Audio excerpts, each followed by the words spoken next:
মতে with NSA tunis আৰু তেখেতক যি ইলেক্ট্ৰনিক আৰু সেনসিটিভ মেটেৰিয়েল যি প্ৰভাইড কৰা হৈছে তো it is a difficult situation কিউকি এই ডিভাইচেছ এক্সেছ কৰাৰ পিছত তেখেতৰ ৰিচ আৰু এক্সেছ বহুত বেছি হৈ যাব তো সেই কাৰণতে আমি ইলেক্ট্ৰনিক এভিডেন্সেছৰ লগত যিখিনি মানে মোবাইল ডেটা এক্সট্ৰেকশ্যন কৰা হৈছে আৰু কিবা ডিজিটেল এভিডেন্স আমি যি পাইছোঁ সেই পোৱাৰ পিছত আমি এটা নতুন কেছ এইটো লৈ তেখেতক মানে কালি এৰেষ্ট কৰিছোঁ। এই গোটেই ইলেক্ট্ৰনিক সামগ্ৰীবোৰ নিয়াৰ ক্ষেত্ৰত তেওঁ সহায় কৰিছিলে নেকি? কেনেধৰণে সেইটো ইনভলভমেণ্ট পাইছে আৰু কাৰণে কি পাইছে আমি আৰু আগবাঢ়িব লাগিব ইনভেষ্টিগেশ্যন তেখেতৰ নে এইটো ইনভেষ্টিগেশ্যনতে গম পাব because it is just starting আমাৰ ইনভেষ্টিগেশ্যনত যি প্ৰাইমা ফেচি এভিডেন্স আমি পাইছোঁ তাতে ইনভলভমেণ্ট তেখেতৰ পাইছে আৰু সেইকাৰণতে তেখেতক ইমিডিয়েটলি আমি গৈছোঁ because it is sensitive matter আপুনি চব গম পায় NSU detainees ভিতৰত আছে আৰু they are not normal inhabitants of jail সেইকাৰণতে তেখেতক মানে যিখিনি বস্তু দিব লাগিব এটা মেনুৱেলি হিচাপে দিব লাগিব জেইল মেনুৱেলৰ আৰু আমি এটা ভাইলেশ্যন অফ জেইল মেনুৱেলো প্ৰভিজনছ পাইছোঁ তাতে মানে without informing the senior authorities jail মেনুৱেলৰ বাহিৰতে কিবা বস্তু আৰু দিয়া হৈছে আৰু সেইখিনি মানে আমি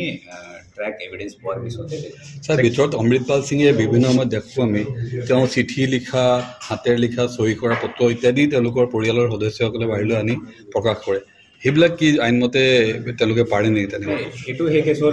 ডিছকাশ্যনৰ কথা নাই এইটো ইন জেনেৰেল মানে তেখেতৰ ডেইলি ৰুটিন যি চলি আছে আৰু তাতে বেলেগকৈ গোৱা আছে অনলি কনচাৰ্ণ আমাৰ এইটো হৈছে কি জেইলৰ ভিতৰত তেওঁ যেতিয়া থাকে তেখেতক যি বস্তু দিব নালাগে এইটো দিয়া হৈছে আৰু কেনেকৈ দিছে কাৰ পাৰমিশ্যন দিয়া হৈছে আৰু কাৰ ইনভলভমেণ্ট আছে। ছাৰ ক'ত পাইছিলে এই গোটেই যিখিনি ইলেক্ট্ৰনিক ডিভাইচেছ যিখিনি আপত্তিজনক ছাৰ সেইখিনি তেখেতৰ চেলত যি আছিলে এইটো অলৰেডি পোৱা হৈছে অমৃতপালৰ চেলত চবে মানে যিখিনি মানে জাষ্ট ডিটেইনিউজ যি পাইছে সেইটো চেলৰ ভিতৰতে পোৱা হৈছে আৰু তাৰ পিছত আমাৰ ফাৰ্ডাৰ ইনভেষ্টিগেশ্যনত বহুতখিনি কথা ওলাইছে আমি ইনভেষ্টিগেশ্যনৰ টাইমততো বেছিখিনি কথা শ্বেয়াৰ কৰিব নালাগে বিকজ পাব্লিক ফৰ্মত নহ'ব। ছাৰ ডিৰেক্ট যোগাযোগ আছিলে নেকি জেইলাৰজনৰ যিজনক আমি চাফিচিয়েণ্ট এভিডেন্স পাইছে আৰু সেইটো কাৰণতে আমি তেখেতক কেছৰ ডাইৰেক্টলি লোৱা হৈছে। এতিয়া কি ছেকশ্যনত তেওঁক গ্ৰেপ্তাৰ কৰাইছে আৰু কেছ নম্বৰটো জনাব নেকি? কেছ নম্বৰ 84/24 আৰু section 120B UAP actor section 13(1)B আৰু 75 আছাম প্ৰিজন এক্টৰ এইটো ছেকশ্যন আছে এই এক্টৰ ছেকশ্যনৰ ভিতৰত আমি চাফিচিয়েণ্ট এভিডেন্স পোৱাৰ পিছত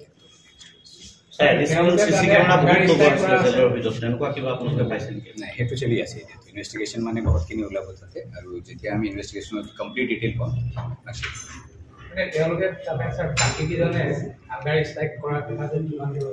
সেইটো চলি আছে আমাৰ ডেইলি মেডিকেল চেকআপো হৈ আছে ডক্টৰছো ৰেফাৰ কৰে ভাইটেলছ মানে মনিটৰ কৰা হৈছে